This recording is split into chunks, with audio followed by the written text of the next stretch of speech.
Ini adalah bab yang ketiga, yang teologi tu adalah mengenai apa ni, kewujudan Tuhan ya. Saya lupa lah sekejap. Aduh. Bahagian kedua, bab kedua, Doktor. Bab yang kedua kan. Bab yang kedua adalah mengenai theology God's nature. Proof of God's nature, God as pure existence dengan God unity. Dia membuktikan tentang Tuhan. Okay, saya akan share dekat sini ya. Saya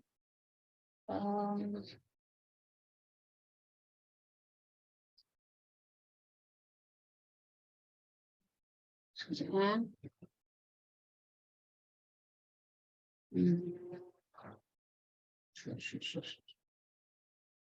Okay.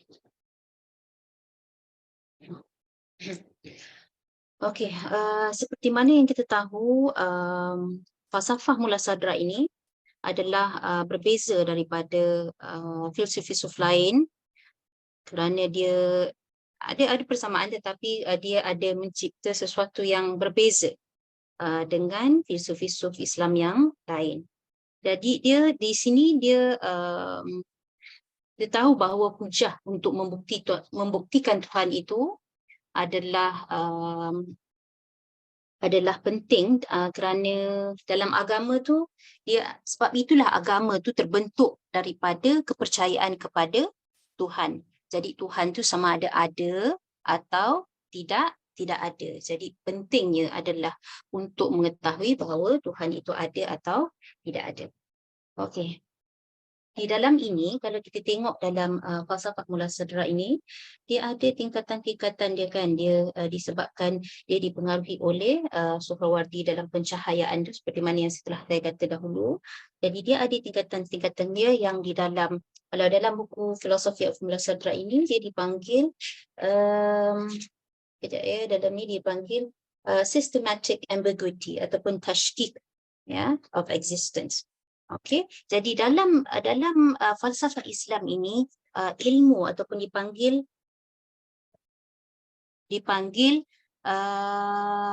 tak dengar ke?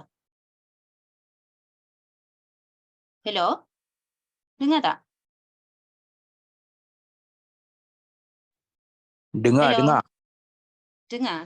Kenapa siapa ni kata tak dengar? Siapa ni Nazaruddin kata tak dengar Suara Dain tak dengar. Dengar tak Encik Nazaruddin?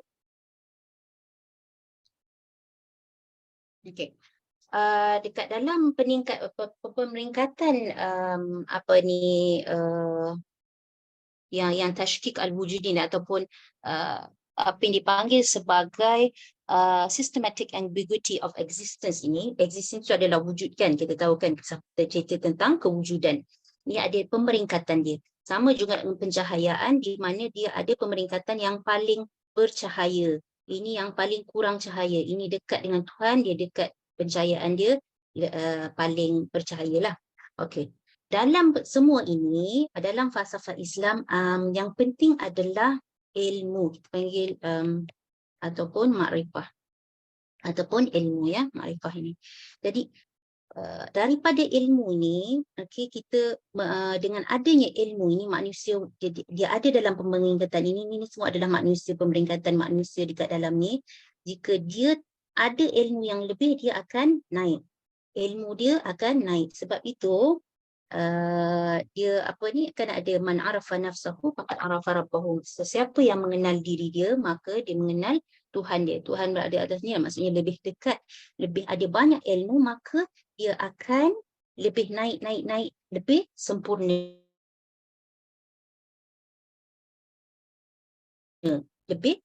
Dan ilmu ini dipanggil hikmah yang perlu didapati daripada ilmu ini sama dengan hikmah dalam falsafah Islam yang perlu diusahakan, okey, yang perlu diusahakan untuk mencapai kesempurnaan dia. So dia ada tingkatan kesempurnaan, okey. Tingkatan kesempurnaan ni tadi yang dipanggil tashkik ataupun apa tadi? Allahu Akbar, bahasa Inggeris dia systematic ambiguity tadi. Okey. So, dengan ilmu ini, dia akan jadi sempurna. Yang paling akhir sekali namanya insan kamil. Insan kamil atau dipanggil manusia sempurna atau dalam bahasa Inggeris dipanggil perfect man. Okey. Hanya dicapai dengan tingkatan ilmu ni. Yang diusahakan. Sama ada diusahakan ataupun dia dapat. Yang itu dipanggil ilm usuli. Yang kalau dia diusahakan, usaha, mesti ada usaha. Okey. Yang satu lagi dipanggil ni hasil lah kan, daripada hasil. Satu lagi panggil huduri. Pernah dengar tak huduri? Hudur ni hadir, maksudnya lah hadir. Yang ni hasil, yang ni hadir. Yang ini dia datang daripada, maksudnya dihadir dalam jiwa manusia daripada Tuhan. Sama ada dia suci, sedia suci seperti Nabi dan sebagainya. Tetapi kalau disucikan oleh usaha tadi kita cakap usaha. So, sama ada usaha tu baca buku dan sebagainya ataupun usaha untuk mensucikan diri. So dia baru dapat ilmu tadi, ilmu huduri dengan ilmu kesulinan. Ilmu-ilmu ini jika didapatkan dia akan lebih sempurna untuk mencapai insan kamil ni tadi atau perfect man. Okey, jadi ilmu yang lebih-lebih ilmu tu dia ada kedekatan dengan Tuhan dan mencapai orang panggil saadah ataupun true happiness. Dia akan sampai di atas sini. Insan yang paling sempurna perfect man ni, dia bukan saja ilmu sahaja dia dapat, tetapi dia mencapai satu kesempurnaan orang panggil kebahagiaan. Kebahagiaan yang apa ni? Yang sempurna atau dipanggil kebahagiaan yang hakiki. Okay. Yang dipanggil dalam bahasa Arab saadah. Saadah, hakikatul saadah. Okay. Dan okay. Apa lagi nak cakap? Dan kalau kita nak tengok ya, bagaimana Mula Sadra membuktikan dia punya penituhan ini. Okay, saya buang clean drawings. Okay. Ada, kalau kita tengok dalam sejarah ni, pembuktian tentang Tuhan ni sejak dahulu lagi. Dan kalau kita nak tengok dekat sejarah ni, kita tengok Greek lah kan. Greek falsafah ni bermula adalah kita tengok bagaimana Aristotle ini, kalau kita nak membandingkan bagaimana dia membuktikan Tuhan. Okey. Pertama dengan dia ada hujah lah, dia ada argument dia sendiri kan. Saya cakap tadi macam mana dia bukti-bukti ataupun argument adalah membentuk kepada lensa bagaimana adalah sebuah lensa lah ataupun sebuah lens. Lens tu apa dalam bahasa Melayu? Lensa kepada bagaimana untuk kita memahami dunia di sekeliling kita, bagaimana kita melihat dunia sekeliling kita dan bagaimana kita memahami manusia itu sendiri. Bukan sahaja kita memaham untuk mengenal Tuhan, tetapi juga mengenal universe, mengenal dunia dan juga untuk mengenal manusia itu sendiri. So, ini memang fitrah. Jadi daripada dahulu memang ada. Dan kalau kita tengok di Aristotle bagaimana dia ada hujah yang dia melihat kepada semua yang bergerak. Dia kata setiap perkara ni dekat dalam dunia ni ada pergerakan. Jadi dia mesti ada penggerak. Dia mesti ada penggerak.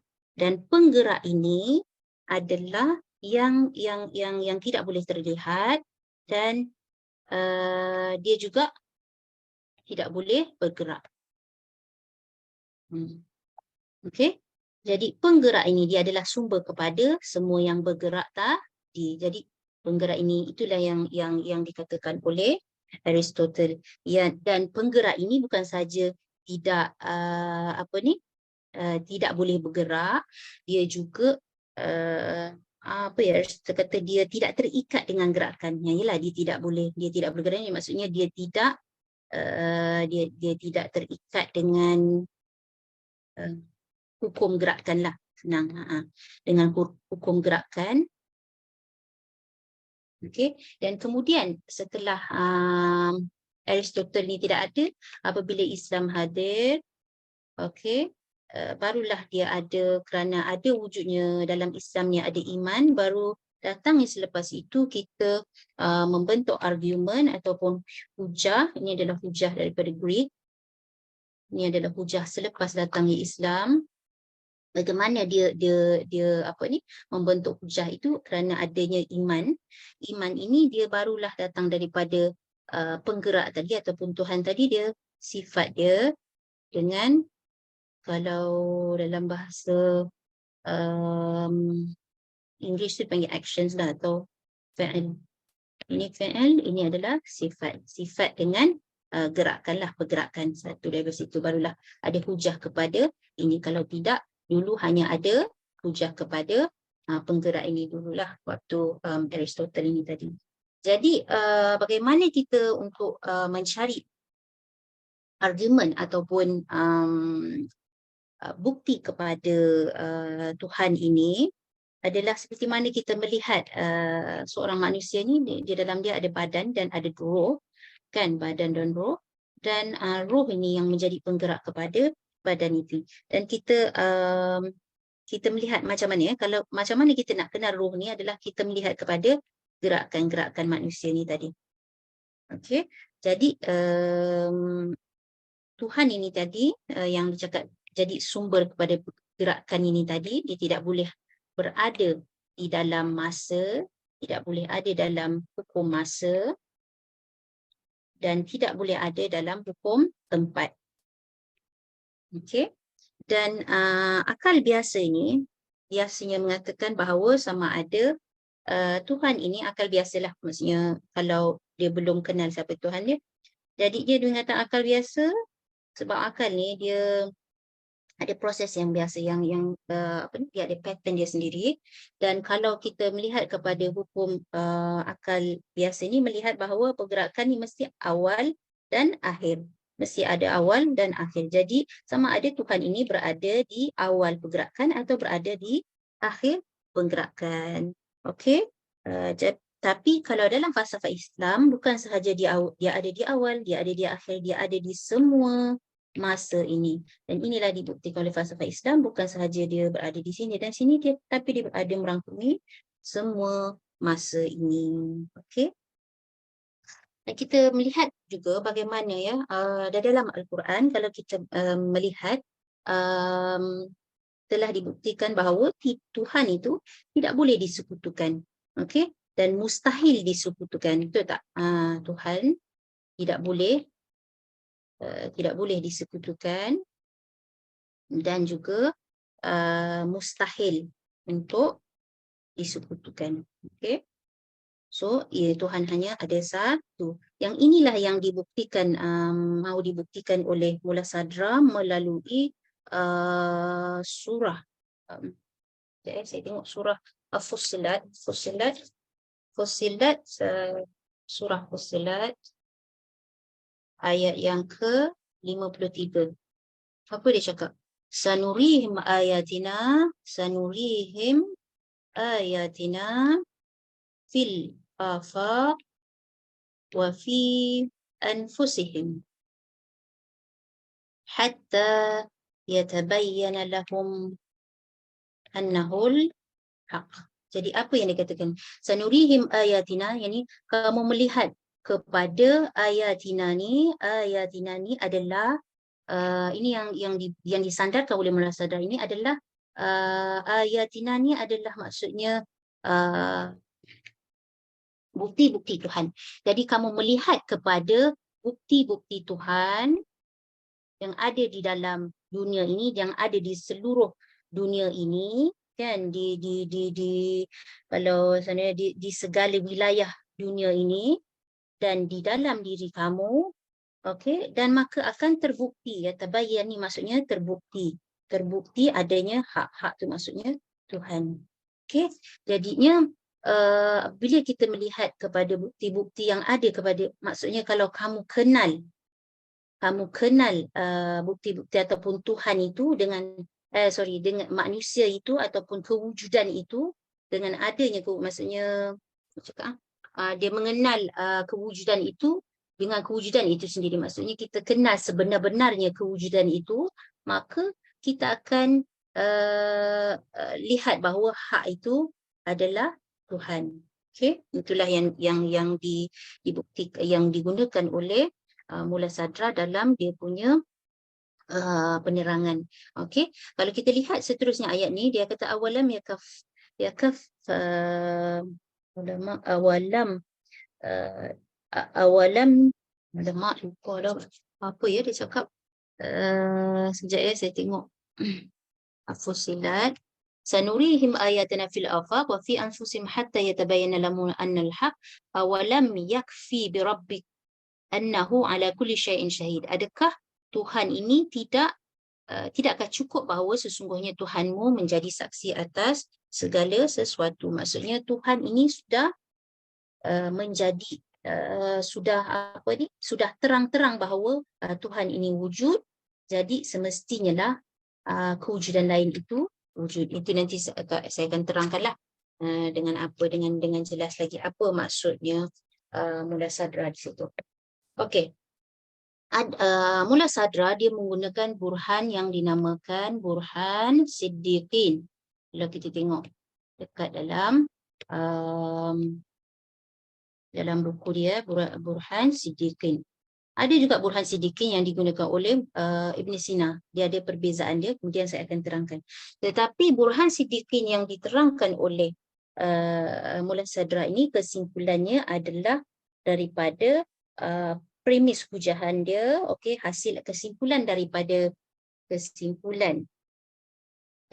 premis hujah dia adalah apa dia? Semua makhluk bergantung kepada Tuhan. Bergantung kepada Tuhan. Dan apa yang wujud di dalam dunia ini, adalah kalau dalam bahasa Arab dia panggil Aini Rab. Aini Rab ni adalah pautan. Semata-mata pautan. Okay, dalam bahasa Melayu lah. Semata-mata pautan. Jadi dia memaut kepada Tuhan. Kerana yang wujud itu hanyalah Tuhan. Dia tidak mengatakan benda lain wujud.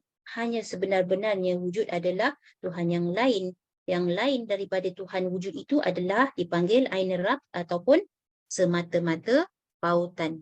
Okey. Dan dikatakan bahawa apabila telah dibuktikan bahawa pautan ini selain daripada Tuhan ini adalah pautan, maka dia punya verses tu adalah Tuhan itu Tuhan mampu berdiri dengan sendiri. Nampak tak? Maksudnya pautan tu maksudnya dia bergantung kepada sesuatu. Kita melihat wujud yang lain ni bergantung kepada sesuatu, tidak mampu berdiri dengan sendiri. Itu dia punya sifatlah, tidak mampu berdiri dengan sendiri adalah pautan, tidak mampu berdiri dengan sendiri adalah mustahil untuk berdiri dengan sendiri. Dan maka apa? Tuhan mampu maka kita akan lihat ini dikata Tuhan mampu berdiri dengan sendiri, maka yang lain perlu bertaut dengannya. Okey, mustahil untuk benda lain itu wujud kalau tidak ada Tuhan. Maka Tuhan perlu wujud yang pertama, baru benda-benda lain wujud. Dan dalam burhan as-siddiqin ini berbezanya dengan mula sadar ni berbeza dengan Ibn Sina dengan Farabi yang kemudian saya akan terangkan perbezaan dia apa dia. Sebenarnya dia membuktikan lebih bukan saja kepada kewujudan, tetapi dia membuktikan bahawa maksudnya dia memaksudkan ataupun memberi maksud kepada maksud sebenar Tuhan. Okey. Dia bukan sahaja membuktikan Tuhan itu wujud, Tuhan itu ada, tetapi apakah maksud sebenar Tuhan itu? Bukan kenapa saja, bagaimana dia wujud, perlukah dia wujud, tetapi Tuhan itu adalah kenapa dia wajib ada, kenapa dia wajib wujud. Itulah. Dan kenapa dia maha berkuasa dan dia mendirikan segala sesuatu. Ialah segala benda yang di dunia ini terdiri di atas ataupun tercipta dengan kuasa dia. Okey. Di dalam Burhan Siddiqi ni juga dia juga menyatakan tentang yang dipanggil wujud hakiki. Wujud hakiki ni adalah dalam bahasa Inggeris dia adalah real existence atau existence. Sekejap, real existence ataupun kewujudan yang paling benar, yang paling sah, yang hakiki lah kalau dalam bahasa Melayu tu. Okey. Jadi segala kewujudan ini bergantung kepada wujud hakiki ni. Okey. Ingat tak tadi dulu kita ada cerita pasal wujud ni kan? Memang Mullah Sadra ni adalah istilah wujud ataupun dia adalah apa ya kalau dalam bahasa Inggeris ni dia adalah existentialist kan, existentialist, okay, existentialist, okay, existentialist, okay, dia bukan essentialist kan. Jadinya dia mengatakan bahawa existence atau wujud ni adalah yang menjadi sumber kepada kewujudan, bukan mahiyah tadi ataupun essence, okay. Okey, jadi tadi real existence ni yang wujud, yang paling benar, yang paling hakiki dan segala kewujudannya datang daripada dia dan selain daripada dia adalah yang dipanggil zahir. Saya cakap tadi dia macam ni kan. Ini dia adalah penggabungan daripada apa yang disebut Suhrawardi sebagai cahaya. Dia menggunakan konsep cahaya dan kita akan lihat nanti bagaimana dia ada gabungan dengan Ibn Sina juga yang menggunakan konsep jauhar dengan araz, dia gunakan apa ni essence dengan accidents. Okay, accidents nanti kita tengok bagaimana dia ada gabungan antara keduanya. Saya dah sebut dulu ni. Okey, jadinya dalam konsep Burhan Siddiqin ini dia ada tadi wujud hakiki dengan zahir. Jadi segala apa yang ada ni, ini wujud hakiki dengan hanya truth itu aja atau hanya Tuhan itu ada. Dan segala yang di bawah ni adalah penzahiran daripada wujud yang ada atas ni. Hanya dia yang wujud, hanya hakikah wujud ni, hakikatul wujud dan hakiki ataupun hakikatul wujud ini ataupun real existence ini atau true existence ini hanya dia yang wujud dan selain daripada dia ini adalah manifestasi daripada real existence ini tadi adalah dipanggil gambaran ataupun cerminan ataupun bayangan ataupun pencahayaan, okay, daripada existence ini tadi. Itu saya kata konsep cahaya ni tadi. Ini real existence ini adalah dia punya kekuatan existence tu paling kuat sehingga dia ada pencahayaan dia. Pencahayaan dia ni pula dia ada bertingkat-tingkat dan yang paling dekat itu adalah paling bercahaya. Dia tingkatan-tingkatan tu tadi dengan ilmu, dengan apa yang saya cakap tadi kan. Okey. Dan peringkat ni tadi yang dipanggil apa ni jadi systematic ambiguity ataupun tashkik al-wujud.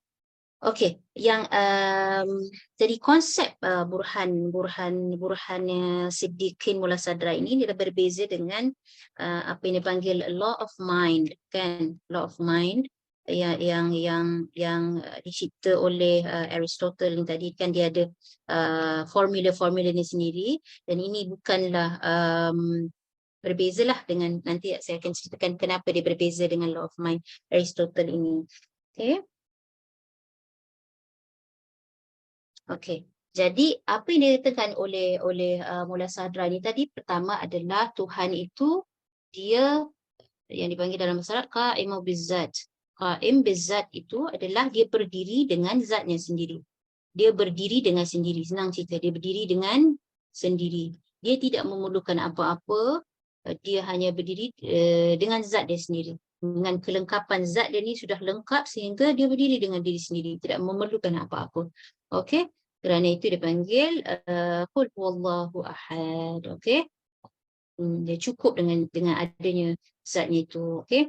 Dan la yatanahi itu maksudnya dia tidak ada penghujungnya. Dan sebab itu dia baqi. Sebab itu dia apa ni kekal. Okey. Dia tidak ada penghujung dan dia sebab itu dia kekal. Okey, dan sentiasa ada dan abadi. Okey.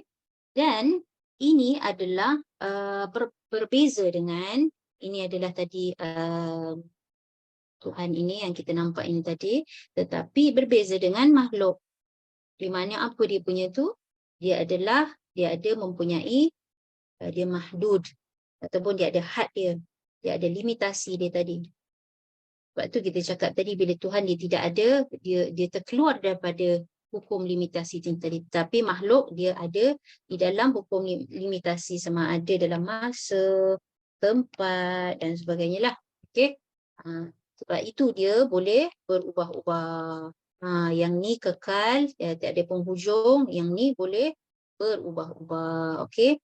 Dan tidak ini walaupun kekal dia bukan dalam konteks masa ya. Kalau kita nak cerita, ini adalah berubah-ubah dalam konteks masa kerana dia berada dalam konteks masa. Okey, jadinya kekal dalam tidak berada dia berada luar daripada hukum limitasi dunia itu tadi. Okey. Jadi apabila kita memahami, inilah yang dikatakan apabila kita memahami makhluk ini tadi dengan hukum-hukum ini tadi, okey, maka kita mengetahui sudah ada hak mutlak ataupun absolute yang dipanggil absolute truth. Absolute truth. Okey? Absolute truth. Yang inilah absolute truth ni ataupun dalam bahasa Melayu dipanggil hak mutlak lah, sama lah kan, hak yang paling mutlak lah, bukan hak mutlak, hak yang paling mutlak. Okey, paling sah yang dipanggilkan. Jadinya jadi kita akan melihat bahawa dunia ini adalah zahir tadilah saya cakap tadi. Kalau dalam Al-Quran tu kita akan melihat bahawa dunia ini zahir dan Tuhan itu adalah batin dan ghaib. Macam itulah berada dalam ilmu ghaib. Batin dan zahir ini dalam Al-Quran lah kalau kita nak lihatkan tu. Okey. Kemudian seperti yang saya cakap tadi, mula sadra ini hujahnya berbeza dengan mula sadra ini. Mula sadra ini berbeza dengan Farabi, berbeza dengan Ibn Sina, dia punya hujah argument tu. Okey. Kalau kita tengok Farabi ini, dia menggunakan ada konsep yang dipanggil maujud awal. Semuanya ada wujud ya.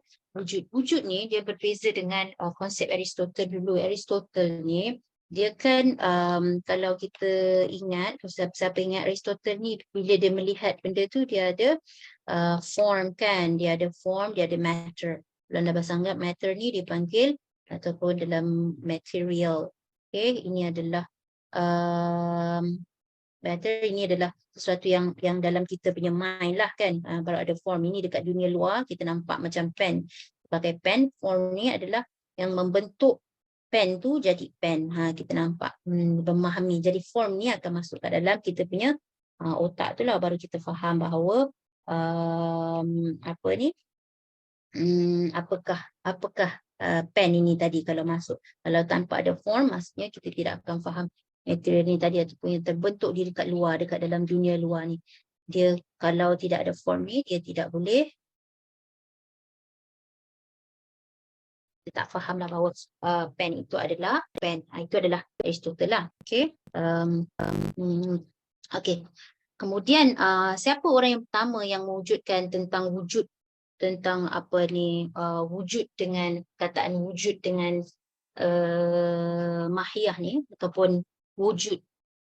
Okey, wujud ya, kalau saya nak ingatkan balik apakah wujud dengan mahiyah ni.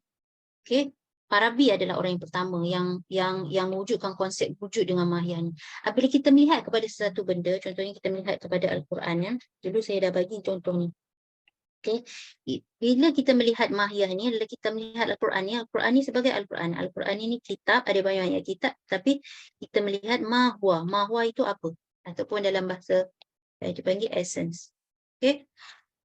Ini essence, ini dipanggil essence.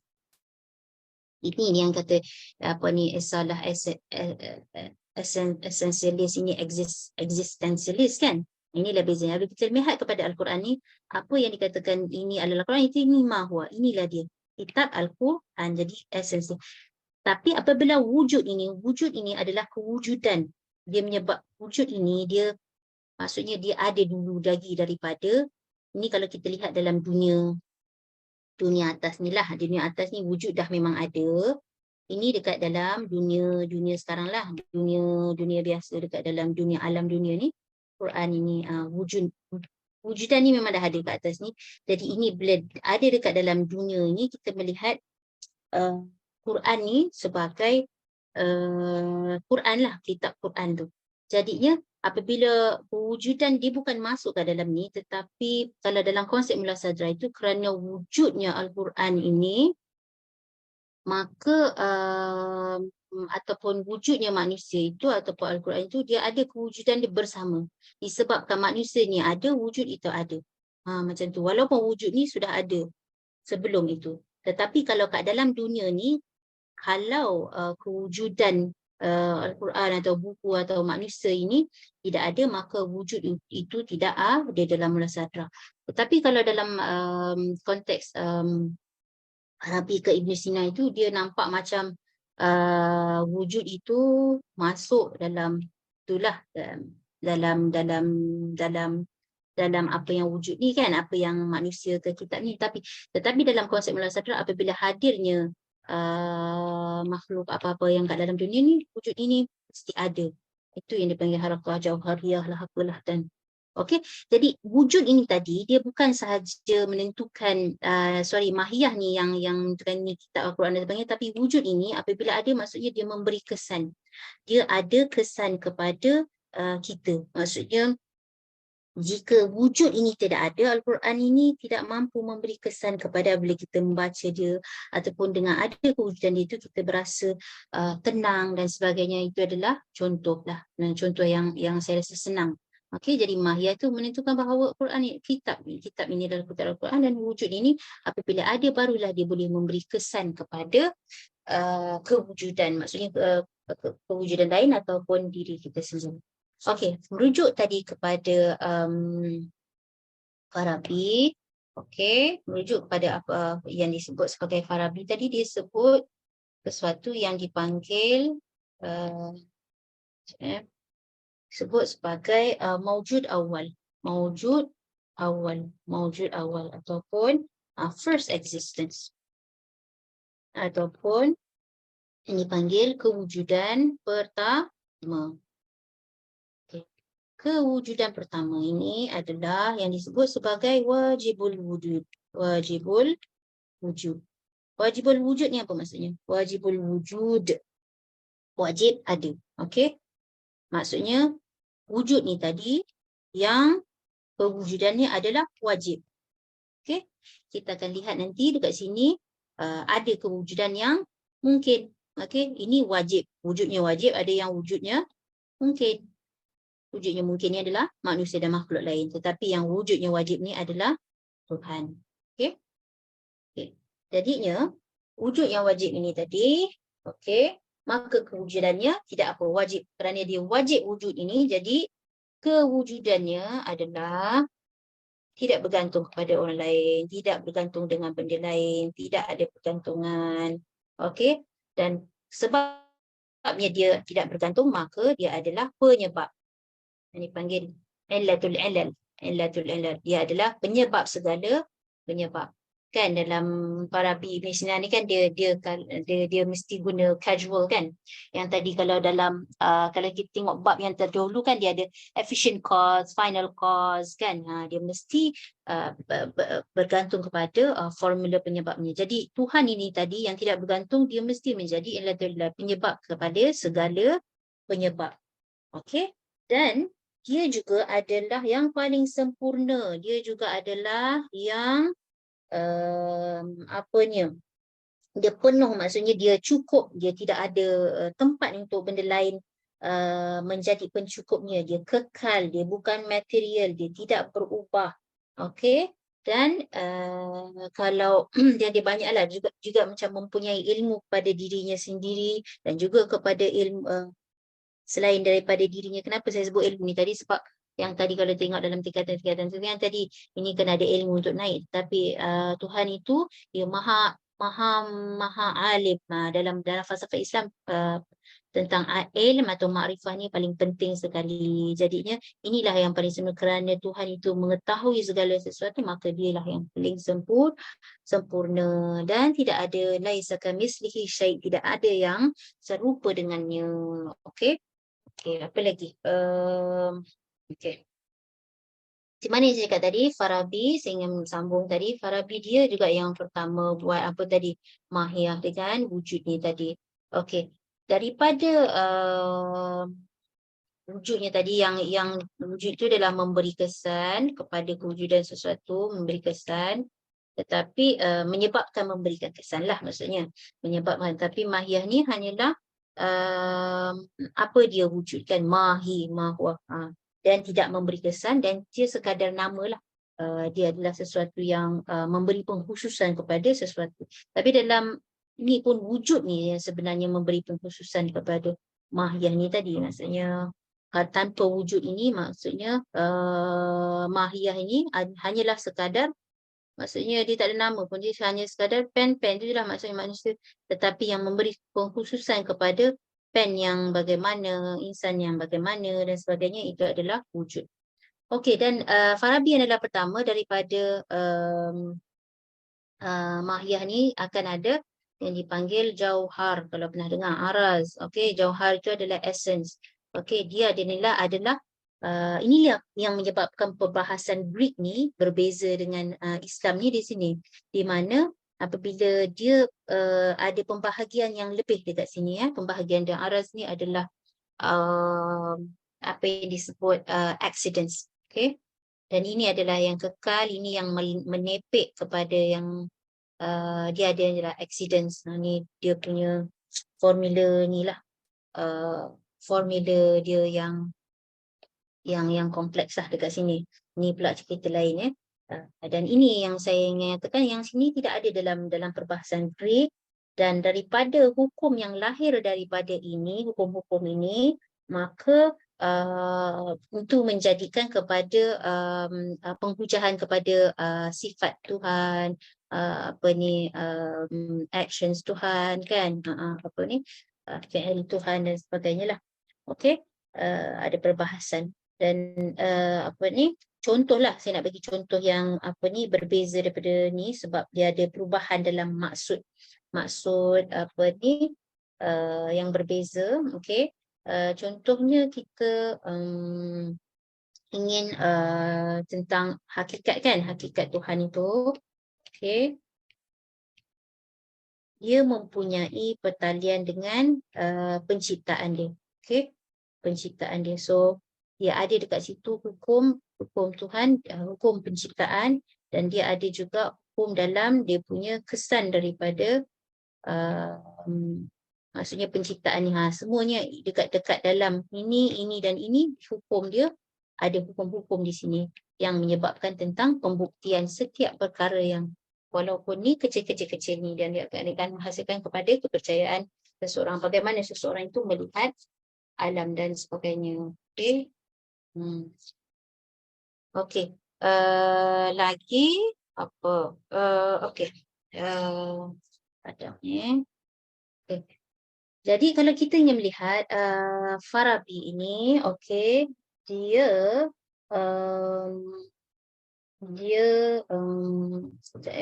kalau melihat kepada sebab dia punya formula sebab itu,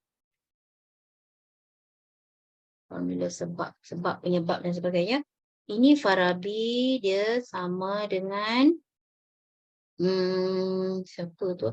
Plato, sama dengan apa tu nama dia? Aristotle. Okey, dia sama je dalam formula sebab ni.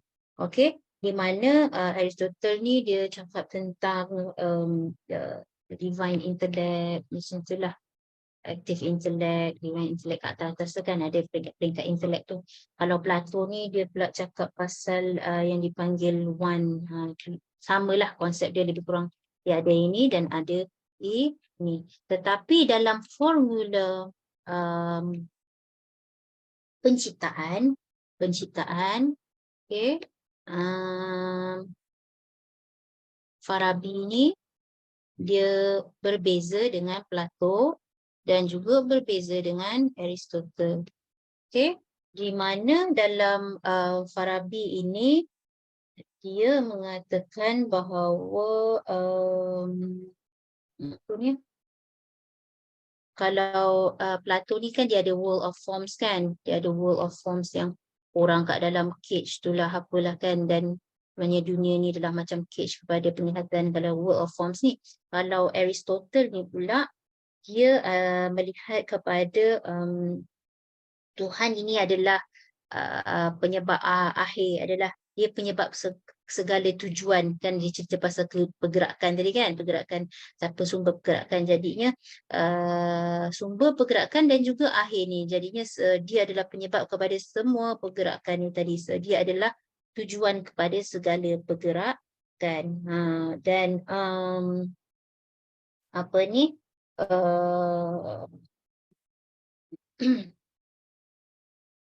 apa ni, tetapi sorry,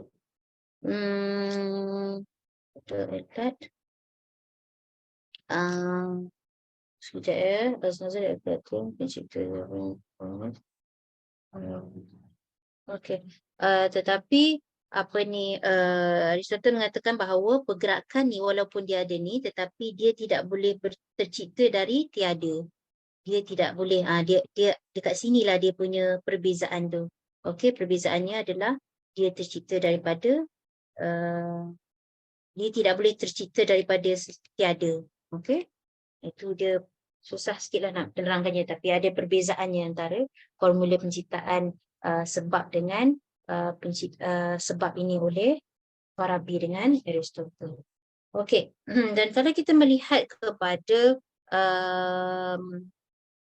apa ni, pemikiran umum manusia ini tadi, okey, bagaimana alam ini dicipta, okey, apa umum manusia ini melihat bahawa apa ni, penciptaan dunia ini adalah dipanggil Khaliq kan, pencipta. Okey, ada satu pencipta dan satu dipanggil Rabb. Rabb dengan Ma'bud kan. Kita adalah penyembah. Okey. Ataupun so kita melihat Tuhan itu Khaliq atau pencipta ataupun Rabb, penyembah. Jadi dekat sini adalah kita melihat bahawa kita melihat kepada kita melihat kepada kedudukan Tuhan sebagai pencipta.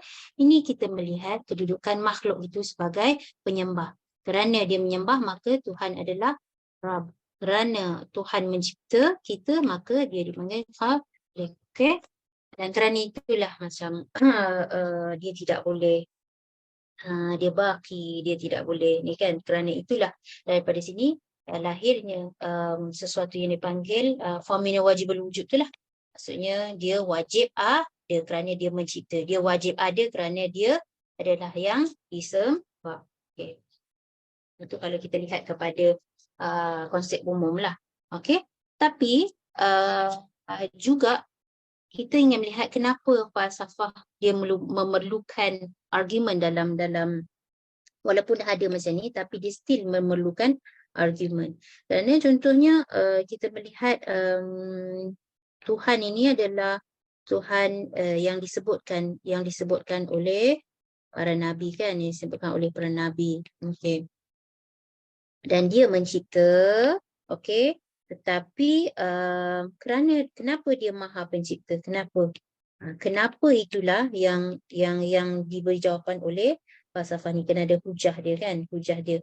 Dan dalam otak manusia ni dia memang ada kenapa, apa, inilah kita melihat di mana kan, that is nature of man lah. Nature of man untuk bertanya yang sebegini. Dan kalau kita tengok pun dalam ilmu psikologi, dia ada macam kenapa yang menjadi penggerak kepada pertanyaan kita dalam otak kenapa. Apa ni adalah pertama, kita ni dalam psikologi dia ada dipanggil curiosity. Ini adalah orang kata penggerak utama lah. So dia ada curiosity yang pertama, pertanyaan kita. Kemudian dia ada creativity dalam otak kita. Okay, creativity, dan juga ada kerana otak kita ni dia ada membentuk pola-pola dia yang tertentu. Okay? Dan inilah yang sebenarnya kalau kita tengok pertanyaan falsafah ni adalah pola ni dan kreativiti bagaimana kita membentuk hujah dan pertanyaan. Jadi pertanyaan yang pertama kemudian kita membentuk hujah dan hujah ini adalah berdasarkan pada pola otak kita tu bergerak yang bagaimana. Kerana itu argumen itu adalah berbeza-beza kalau kita melihat kepada falsafah itu. Yang satu panggil burhan mungkin al-wujud lah, burhan sidiqin lah, burhan yang pelbagai argumen yang dibentuk oleh manusia ni. Okey, masuk balik kepada Ibn Sina ni tadi. Kalau kita melihat Ibn Sina, okey, kita melihat Ibn Sina ni tadi, saya cerita pasal apa tadi ya? Ibn Sina, dia ikut sama je dengan Farabi tadi, ada sedikit perbezaan lah sikit, tapi dia kebanyakan dia mengikut Farabi. Malah Aristotle pun selepas Farabi dia ada mengikut juga Farabi tadi. Okay? Tetapi dia ada beza sedikit sebab dia tidak menerangkan tentang wajib dengan mungkin. Ialah sebab Tuhan dia tidak Greek ini tidak percaya bahawa Tuhan itu adalah yang mencipta alam ini, kan. Dia tidak percaya bahawa ada pencipta alam ini perlu ada je selalu. Dia memang tercipta sendiri dan Tuhan ini adalah perkara lain. Itu Greek kerana dia ada banyak ni, kan. Dia tidak ada konsep wajib dengan mungkin ini tadi. Okay? Dan ini diterangkan oleh Farabi dengan Ibn Sina. Maka wajib ini wajib ada itu Tuhan, dan mungkin ini adalah manusia dan makhluk-makhluk lah. Itulah perbezanya Aristotle ini tadi. Okey, kalau kita ingin melihat kepada wajib dengan mungkin ini tadi, dia bagaimana Ibn Sina dia membuktikan kewujudan wajibul wujud ini tadi. Jadi dia kata sama ada dekat dalam dunia ini ada kewujudan yang wajib, ada kewujudan yang mungkin, dan ada satu yang dipanggil mumtanil, dan orang kata rangkaian ketiga ni, wujud yang tidak ada ni adalah mustahil. Okey, mustahil. Adalah mustahil. Okey, sama ada dia mungkin ataupun wajib. Wajibul wujud ini adalah Tuhan, wajib mungkin wujud ini adalah manusia lain. Maka cabang yang ketiga ni adalah mustahil sebab dia mesti wajib ada atau mungkin ada. Yang tidak ada ni adalah mustahil. Okey. Jika ingin menerangkan, saya terangkan lagi, okey, wujud ini tadi, okey, kalau sekejap ya. Okey, Ibn Sina tadi saya dah terangkan, okey, sekejap ya. Tentang wujud ya, kalau kita ingin menerangkan dengan lebih tadi, wujud dengan mahiyat ni tadi yang saya cakap apa, ini adalah existence, ini adalah essence. Okay, so wujud ini dia pemberi penentuan, kepada kewujudan sesuatu. Dia memberi sifat kepada kewujudan sesuatu. Contohnya ada kereta ke, manusia ke, pokok ke. Wujud ini yang pemberi penentuan atau sifat ataupun pemahaman kepada sesuatu itu.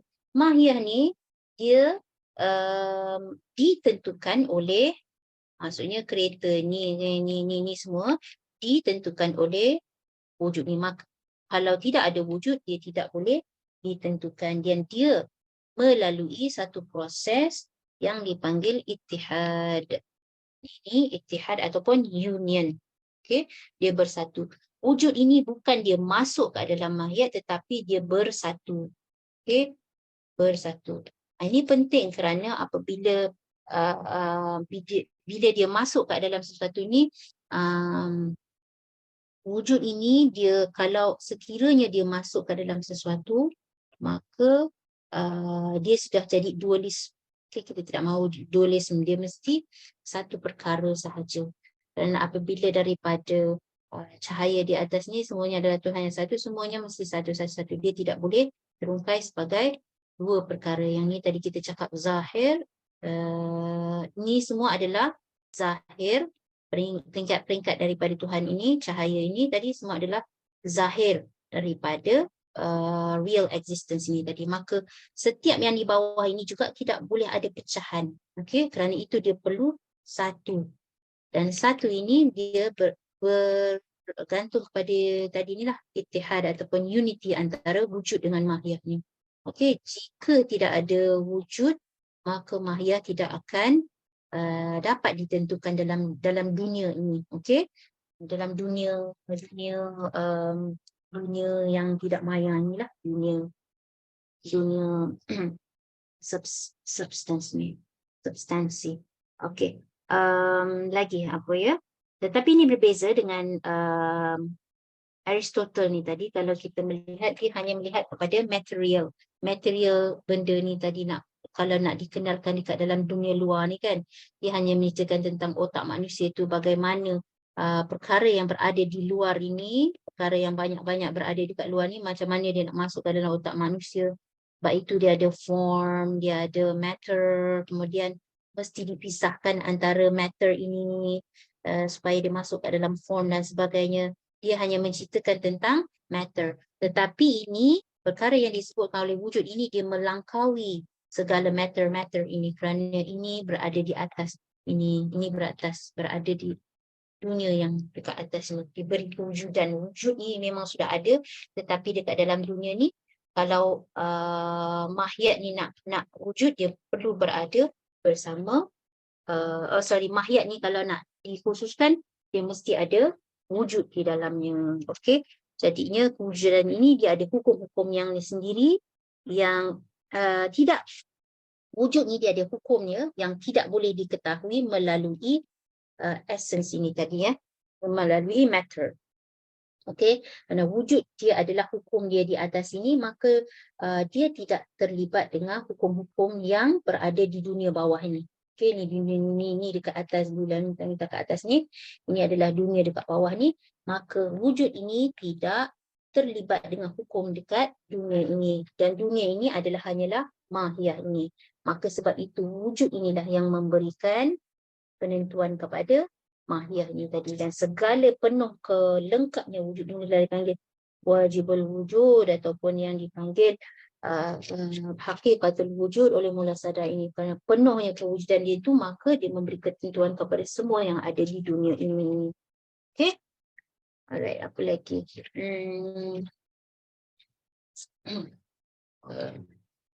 Okay, Burhan, kita dah pergi kepada Burhan Siddiqin, siapa ini tadi, oleh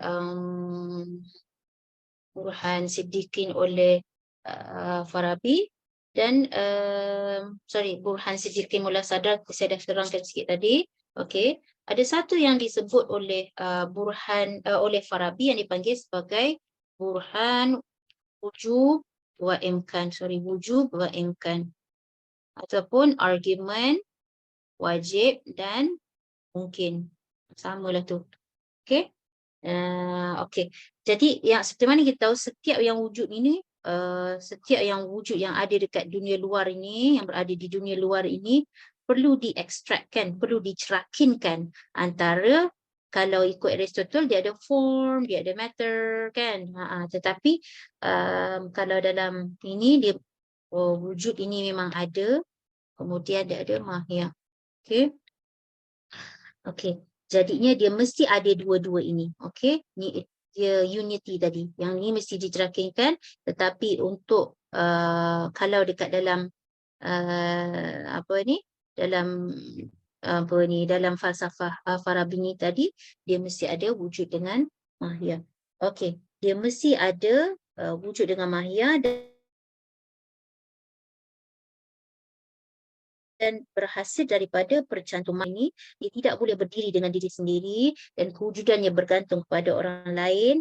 Dan dia, kalau kita melihat kepada sebab dengan penyebab, setiap perkara ni kan dia ada penyebab dia kan. Contohnya kalau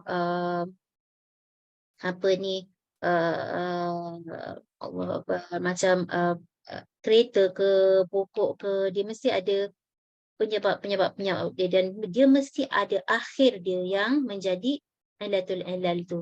Penyebab segala penyebab, dan kalau tidak berakhir dengan sesuatu yang dipanggil ilatul ilal ni tadi, ataupun penyebab kepada segala penyebab, maka kitaran tu akan tak berakhir. Dia pusing tak berhenti je. Jadi ini adalah mustahil. Dia mesti, formula dia adalah dia mesti ada penghujung dia dalam kitaran penyebab ini. Maka kalau kitaran ni dia tak berhenti kan sampai habis, itu adalah satu yang mustahil dekat dunia ini. Dia mesti ada penghujung dia. Dia mesti ada penyebab kepada segala penyebab. Itu formulanya yang diterangkan oleh Farabi tadi, dan wajibnya ada. Maka hakikat yang apa ni, dia mesti ada penghujung dia yang permulaan dia ataupun penghujung dia yang menjadi sebenarnya permulaan dia adalah, sebab inilah dia adalah permulaan dan juga adalah penghujung, di mana dekat dalam ni dia itulah dia berakhir dengan wajib yang tadi saya cakap, wujud imkan ni tadi. Okey, apa lagi? Kalau nak diterangkan oleh Ibn Sina pula, okay, kalau kita ingin melihat kepada Ibn Sina, dia ada juga Burhan Siddiqin ini, berbeza dengan Burhan Siddiqinnya oleh Mullah Sadra ya. Burhan Siddiqinnya Ibn Sina, kalau kita ingin melihat umur dia ni sikit lagi, Ibn Sina Burhan Siddiqinnya, dia mengatakan bahawa apa ni, makhluk ini, kalau dia dalam argumennya, dia tidak menggunakan makhluk sebagai penghubung kepada pengenalan Tuhan. Okey. Dia kata apa? Dia kata kita hanya perlu melihat, kita hanya perlu mengenal Tuhan itu, maka kerana adanya Tuhan itu, jadi makhluk itu semestinya ada. Okey. Dia apa ni ya? Dia mengatakan bahawa Tuhan ini adalah serupa dengan zat dia. Serupa dengan zat dia. Zat dia ada apa? Dia berdiri dengan zatnya sendiri. Dia tidak memerlukan benda lain. Dia berdiri di atas zatnya sendiri. Dia tidak memerlukan. Kerana dia berdiri dengan zatnya sendiri, maka yang lain, apa yang selain daripada dia adalah dengan sahnya mungkin. Kerana dia sahaja yang berdiri dengan zatnya. Macam itulah dia mengatakan bahawa dia tidak apa ni, Burhan Siddiqin ni dia kata kerana Tuhan ini sudah ini perkara yang tidak boleh disangkal lagi bahawa Tuhan ini berdiri dengan zatnya, jadi benda yang selain daripada ini adalah mungkin. So ini adalah wajib, ini adalah mungkin. Itu yang dikatakan oleh apa ni, Ibn Sina. Okey. Dan yang perkara yang tiga itu adalah mumtani' wujud, dia kata tidak adalah mustahil, sama je dengan apa ni, dengan Farabi tadi. Dan ini adalah bila wujudnya ini, dia kata penafian lah, dia kata penafian apabila adanya macam ni, dia penafian wujud daripada Tuhan adalah mustahil. Okey, penafian wujud daripada, apabila dia wajib, maka penafian dia adalah mustahil. Itu dia punya apa ni? Dia punya formula lah. Kerana wajib maka dia mustahil untuk tidak wujud. Okey, Tuhan adalah kerana dia. Tetapi dalam Mullah Sadra dia mengatakan apa? Tuhan itu adalah kewujudan itu sendiri. Tidak ada yang wujud selain daripada Tuhan. Tapi ni dia mengatakan apa? Formula dia adalah kerana Tuhan serupa dengan zat, maka dia adalah wajib. Maka apabila dia wajib, dia mustahil untuk tidak wujud. Tetapi dalam Mullah Sadra, kerana dia menggunakan apa bukan, dia adalah syuhud kan, dia menggunakan apa ni, irfan dan sebagainya. Ini adalah lebih kepada formula akal. Jadinya sebab itu dia melihat kepada kewujudan Tuhan itu. Dia sudah mempercayai bahawa Tuhan itu wujud dia adalah segala kewujudan, hanya dia yang wujud di dunia ini. Okey, itu nanti saya terangkan dengan lebih lagi. Okey, Jadi Ibn Sina ini tadi dia punya Burhan Siddiqin, kemudian dia ada burhan-burhan yang lain juga, dia ada argumen-argumen yang lain juga digunakan oleh Thomas Aquinas, di mana dia pun Thomas Aquinas ini, jika kalau Tuhan wajib ada, maka dunia juga wajib ada. Dan adalah dia punya pencerahan dia dengan sini, dengan hujah bahawa dia ada masukkan juga Aristotle tu, form tu dia mesti ada. Dekat bawah tu dia ada penghujahan oleh Aristotle yang digunakan oleh Thomas Aquinas ini tadi. Okey, kita pergi yang akhir tadilah mula sadra. Bagaimana saya ingin menerangkan mula sadra ni pula. Mula sadra, dia kata bahawa dia punya Burhan Siddiqin ini berbeza dengan dia kata dia punya berbeza dengan Ibn Sina. Okey, dia kata lain. Yang Ibn Sina ni bukan tak layak dipanggil Burhan Siddiqin, dia kata. Okey, yang tadi saya kata dia meletakkan yang Sanurihim Fussilat tu kan, surat ayat berapa saya tadi? Fussilat ayat yang ke-53, dia menggunakan fussilat ayat yang ketiga ini untuk sebagai sandaran dia punya Burhan Siddiqin ni. Okey, jadi dia kata Ibn Sina ni berbeza dengan Mula Sadra. Okey.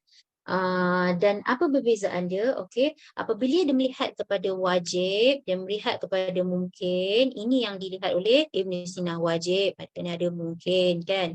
Tetapi dalam Mula Sadra dia tidak lagi melihat kepada wajib atau mungkin ini. Okey, dia ada maksud dia, tetapi dia tidak melihat kepada ini. Dia kata yang ada ini adalah wujud saja atau existence saja yang wujud. Okey. Dan existence ini memberi cahaya ke atas tadi. Dan sebab itu dia ada tingkatan yang banyak ini yang hanya boleh sampai oleh ilmu. Dan ini adalah yang mungkin ini, yang di bawah ni semua adalah mungkin, yang sebenarnya dia tak panggil mungkin, dia panggil wujud juga, tapi wujud dalam pemeringkatan yang berbeza. Okey, ni wujud yang hakikatul wujud. Okey, hakikatul wujud dia adalah truth, the true existence. Okay, true existence. Yang paling itulah. Okey, jadi ini semua adalah manifestasi ataupun gambaran ataupun dia panggil bayang-bayang daripada wajib ni dengan peningkatan yang berbeza. Jadi dengan ini adalah tingkatan kesempurnaan. Kerana yang atas ini wajib ataupun true existence itu atau hakikat yang wujud ni dia adalah paling sempurna, maka di bawah ini juga ada tingkatan sempurna dia. Okey, tingkatan sempurna dia. Dan apa yang dikatakan oleh Mullah Sadra, dia kata okey, kalau yang biasa, kalau yang dilihat oleh Ibn Sina ini, kita mesti cari mungkin dulu. Kita mesti melihat kepada apa yang mungkin, baru kita boleh jumpa apa yang wajib. Okey kan? Ini Ibn Sina yang dikatakan, yang terangkan oleh Mullah Sadra. Tapi dia kata dia adalah kita mesti melihat kepada yang wujud ini, kita mesti memahami wujud ini dan kita cari ini, baru kita faham yang bawah ini. Kalau kita tidak faham wujudan ini, maka kita tidak faham ini. Kerana yang inilah yang paling wujud sekali, yang paling ada sekali. Okey? Sebab itu dalam kalau kita tengok dalam perjalanan suluknya orang-orang irfan ini, dia tidak ada perhentian, dia tidak ada, bukan perhentian, dia tidak ada rumah untuk dia duduk selamanya kat situ kan. Dia tidak duduk di satu tempat. Dia ada satu perjalanan di mana dia ada persinggahan saja. Dia bukan rumah untuk dia tinggal kat satu tempat ni. Dia adalah perjalanan dia di mana dia ada persinggahan. Setiap persinggahan ini menjadikan dia lebih baik. Inilah dia persinggahan yang lebih baik dan lebih baik pergi kepada kesempurnaan. Okey. Itulah tadi semua saya dah terangkan dan itu saja saya rasa setakat ini. Okey, kalau ada persoalan. Baik, terima kasih Dr. Ain atas perkongsiannya sebentar tadi. Sekarang kita akan buka ruangan untuk pertanyaan, soalan ataupun penambahan. Jika ada sesiapa yang berhasrat sedemikian, dipersilakan.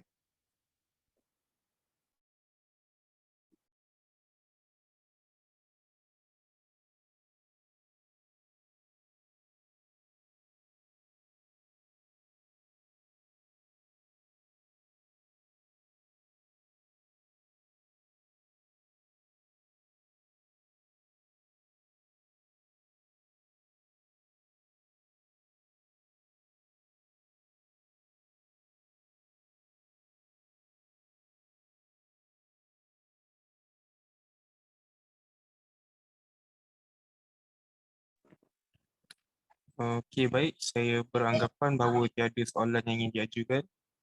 Maka pada malam ini kita akan tamatkan sesi dan saya ingin mengucapkan terima kasih kepada semua atas persediaan untuk hadir dalam majlis kita malam ini. Sekian, terima kasih.